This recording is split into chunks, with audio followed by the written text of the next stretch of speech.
Hey, thanks for click and play on my video. Obviously, if you're watching this, you have interest in the interior lighting of your four-wheel camper's camper. And I just want to go through what I've gone through to get to this point. When I got my camper about a year ago, I loved everything about it. The only thing that was a little bit strange is when I would get in at night and fire up the lights, they were just so bright and kind of that cool industrial light as opposed to like kind of natural light. So I wanted to search around and see if I could find some photography gels, which is really just a colored plastic, and see if I could find a couple that might just change the tone of those lights a little bit. So I went out on Amazon and I found some gels, and more importantly, I found some gels that were under 20 bucks. Now it came with a set of 6, 3 of which are blue, and I don't really plan to use those, but I did cut a set down, and if I'm bored one day, I'm gonna throw them in just to see how they look. But the main reason I got them is because they are 16 inches by 20 inches. And the thing that's important about that is the light itself, the area where the LEDs is 14.75 inches. So if you're out there looking at other gels or solutions, just make sure that it's more than 14.75 inches long and it'll fit up into the light. So in this video, I'm going to show you what the 3 different gels look like inside of the camper. And then I'm going to do a quick little show you how to take one of the lights down, crack it open, and install the gel. So if you like that, hit like. If you like this video, hit subscribe, and I plan to make more videos like this. So let's get into it. All right, everybody, so here is the original lighting setup for the four-wheel campers. This is the lights as you get them, and you turn them on.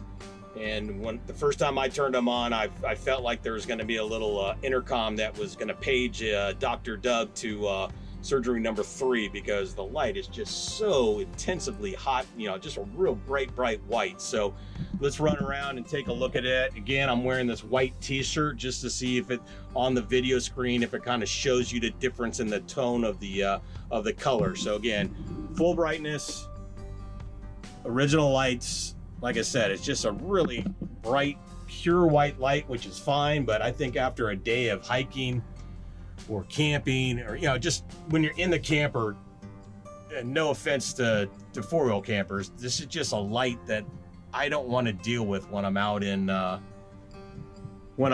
camping. You know, if I was friggin' in my attorney's office or accountant's office, or like I said, in a surgery, this is awesome light. But let's go ahead now and look at the 0.3 density, which is the lightest orange, and then we'll keep going through the other 2.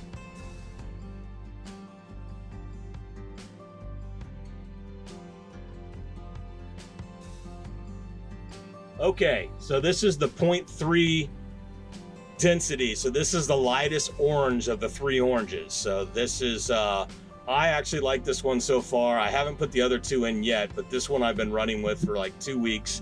But I am gonna put the other 2 in just so you guys can see them. Again, wearing a white t-shirt so you can just kind of see the difference in the light and how that is actually, you know, the temperature of the light. It's gonna just be a little bit warmer, kind of a living room light, as opposed to the factory light that we looked at. So let me give you a quick run around the inside of the camper, and you guys can see for yourself and see what you think.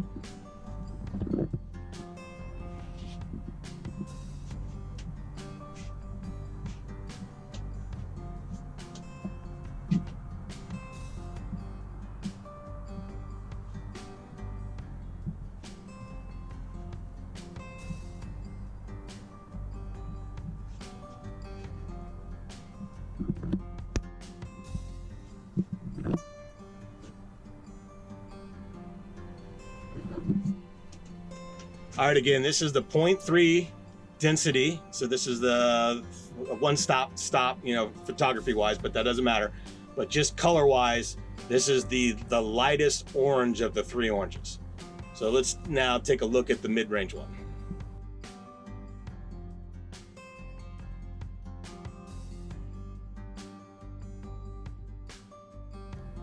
Okay, so this is the 0.6 density orange gel. So you can see it's quite a bit oranger. Even I have them all the way turned up, and my camera, it's not any lighter on my camera. Camera's the same settings, but has that feeling of either a good California sunset, or I'm sure most of you have been out when you've been in wildfire country and you get that sun behind a little bit of the smoke. A little bit more of an orange tint, but you guys be the judge of it. Again, white t-shirt on for balance so you can kind of just see the different tones. We'll go around the rig here. So there's a light picture. There's kind of the color on the gray thermal pack.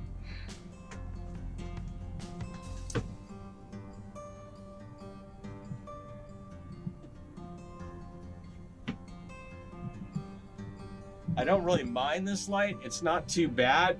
It does really, though, start to bring in just a hint of a little more warm color. But you know, again, it kind of has that sunset to smoky haze kind of look in here. But I don't dislike it, to be honest with you.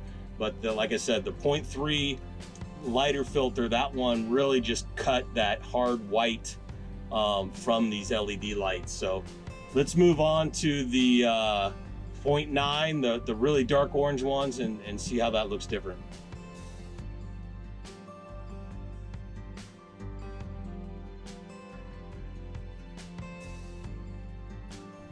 Alrighty, so here is the third and final, the darkest orange, the 0.9 neutral distancy. So if you were doing photography stuff, you would have to push yourself up about 3 stops to make sure that your light balance and everything was the same. And this gives me a little bit of that hookah lounge vibe. You know, it's kind of a little low light, kind of right when the steakhouse goes from happy hour into formal dinner. Might be just a little too orange, but you know, everybody's got their own decision. So let's do a hot lap around the camper here and see what you guys think.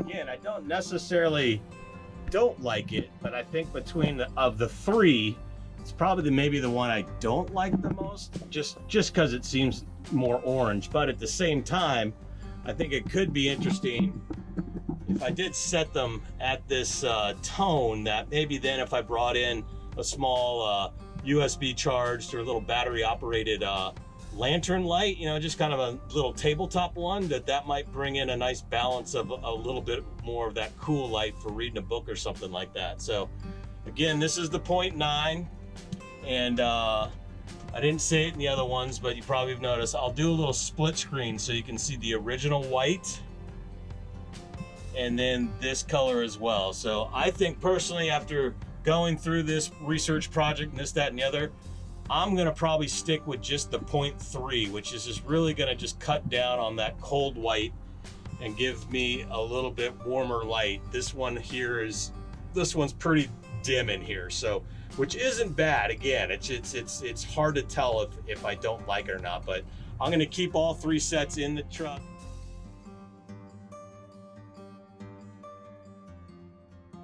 All right, so when you get the material, it's going to come rolled up like this, and you can see because it's rolled up, it wants to roll itself back up. So don't wrestle with that too much. I have this cutting mat here, and what I did is I just took a couple pieces of masking tape and I masked that down just to hold it in place. And then on my cutting board here, each of these squares is a 1/2 inch. So I just line this up along one of the blue lines, and that would be my top edge. And then I'm just taking a tape measure to hold the rest of the material out of the way. So I'm gonna come over here, measure out 2 squares, which is gonna give me 1 inch of material. Got that all locked in, and then I'm just using an X-Acto blade. You can use any kind of razor, just be careful obviously.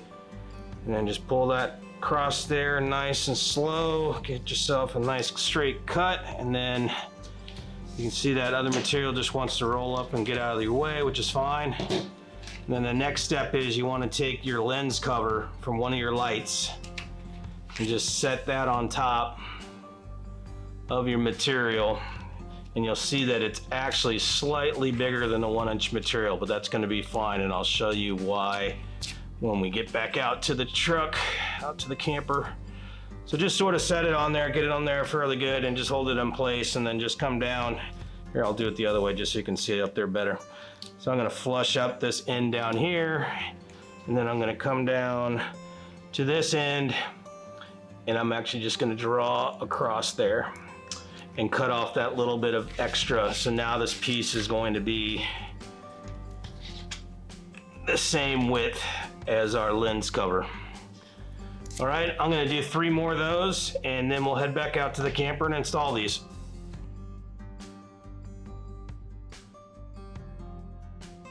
Okay, so here's the tools that you need for when you're inside the camper. First is just a regular size Phillips screwdriver. And then the second are one of these smaller, I think they're called jeweler screwdrivers, or jeweler basically size. This one, when I measured it with a caliper, was about 0.118.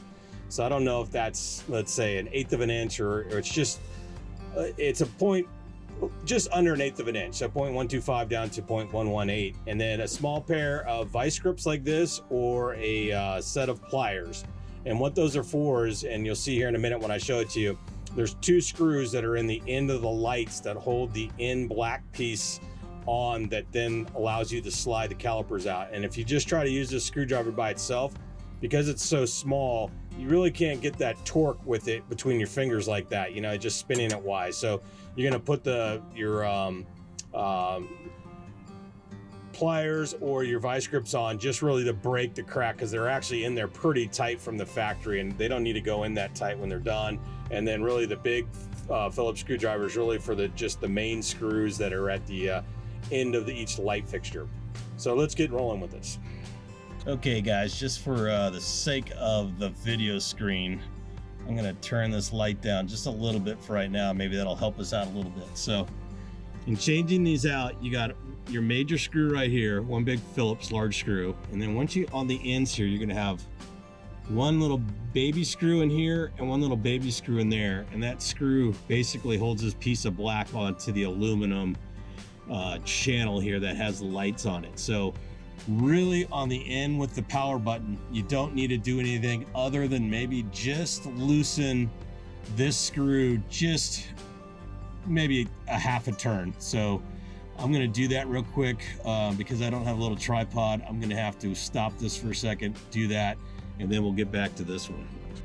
Okay, now we got this one just loosened off just a little bit. Oops, I popped it off there real quick. So that was just loosened off a little bit. So now I'm going to go over here, and in full transparency, I've been loosening and tightening these screws all evening to show you the different colors. So they're pretty loose for me right now. So we're gonna go ahead and loosen the main screw right here, get it out. And then I don't take it all the way out, just take it out enough, about halfway, or not halfway, but maybe to a 3/8 of an inch to a 1/2 inch of it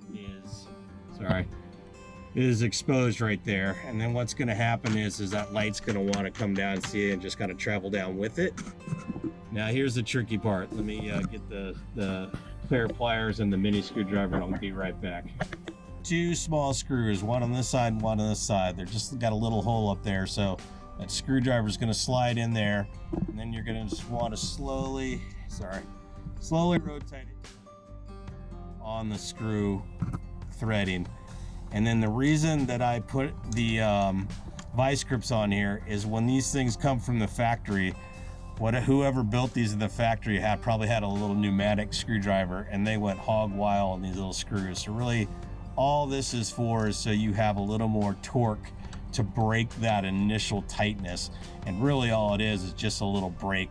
And once you've broken that, you can get rid of the vice grips and just go with the little mini screwdriver after that. So let me do that because I've already broken these off, and then we'll jump back here in just 2 seconds. Okay, so I have the 2 small screws on the end loosened quite a bit. So they haven't fallen out, but they can, just so you know, and they're really small. They're like 3/8 of an inch little screws. So if you're doing this, just have a little magnet around or something if it lands in your fabric and you can't see stuff that well, but they won't totally fall out, but they can fall out. So what I'm gonna do now is just take out the main screw that holds the light up into the aluminum structure. And then this piece right here, you just kind of wiggle it off. It's in its own little track. and it comes off just like that. All right, so then what you're gonna have here, see if I can zoom up on this for you, is you're gonna have two tracks. That bottom track right there, you can kind of see that's the lens cover goes into, and then you can see right above it there's two kind of C-shaped secondary tracks. And then what I found that works best is go ahead and leave the lens cover in place, and you have to wrestle with it a little bit. You can also just kind of get it up in there, and then when you put the gel in there, it's got that curve to it, right? So you want that curve hanging down so it'll give some room to the lights. Now these gels too should all be designed for like high output lenses, so these LEDs aren't ever going to produce enough heat, so don't be ever worried that the gel is going to melt or anything like that. I can't say that 100% for sure, but they shouldn't melt. So I'll show you here. I'm going to start putting the gel in. I need both hands to do it, and then I'll pick up the camera and show that to you. Okay, so you can kind of see I got the gel started up in there, and then all I need to do is just sort of work it lightly with my thumb, and it's just going to follow that track and just fill that in there. And then because it's arched down, it's basically I don't even know if you can tell that because that light's so bright. It's basically hanging down away from the lights. So once we get that gel all the way in there, just like that, push it all the way in, and then you can kind of take a look at it. And again, I can't quite tell what this looks like because I'm laying on my back while I film this and just holding the camera up for you guys. So the gel's in there, the arc's going down. It's mainly sitting on the diffuser right here. And then we're gonna put the plate back on, tighten the 2 end screws, and then push it back up and put the screw into that hole, and then go back and tighten this one down. And then when you tighten everything down, don't tighten it too tight. I've seen a few posts out on the Facebook groups that people's lights flutter or they come back on when they turn them off, and I think it's because there's too much pressure where this pressure switch is, so the light basically doesn't know what to do. So let me get this piece back on right here, and we'll go on to the next one. All right, so we should be good to go here. The 2 end screws are back in, so that's holding the black piece onto the aluminum light frame right here. And then we put our main Phillips screw back in the hole and tightened it up. It's nice and tight. And then I also went back down here and put that 1/4 turn, 1/2 turn back into this one. Again, don't over tighten it, and that's all it takes. And then obviously, you know, you can power it off real quick, power it back on, and if you hold your finger on it, it'll get a little bit brighter. So I'm going to brighten this one up only because I'm going to start working on the other lights. So let me get over to the next one. All right, guys, so that's it. I finished the last 2 off camera just because it's a little bit quicker for me to do. I would say without filming all this, if you just did it yourself and weren't making a crazy video like myself, you could probably get this whole project done in less than 45 minutes, at least the part inside the camper. Initially, let's say if you do it in a 2 evening or in the morning, you would loosen one of your lights, take the end off, slide out the plastic lens cover, take that inside to do that final width cut on the pieces that you cut on your cutting board when you cut them to that 1-inch width, and then bring all that stuff back out here and put that one back in. And again, doing it 2 different ways, actually leaving the lens cover in or putting the lens cover back in first just kind of helps keep the gels from falling out, or just helps them stay kind of aligned as you slide them in. So I would recommend keeping that in. And it's not a real hard project. You know, it's a little fumbly at first, but obviously just like everything else, when you get to the 4th one, you finally got it down. But when you get it down, you're done. Projects, how many of them are like that? Every. So appreciate it. If you like this, hit like, subscribe, trying to do some different stuff like this. The thing I might tackle next is I don't like my faucet in my sink very much. So I'm gonna kind of research some different faucet ideas and see what I can do to update from the factory supplied faucet. All right, we'll talk to you guys later. Get out there and have some fun.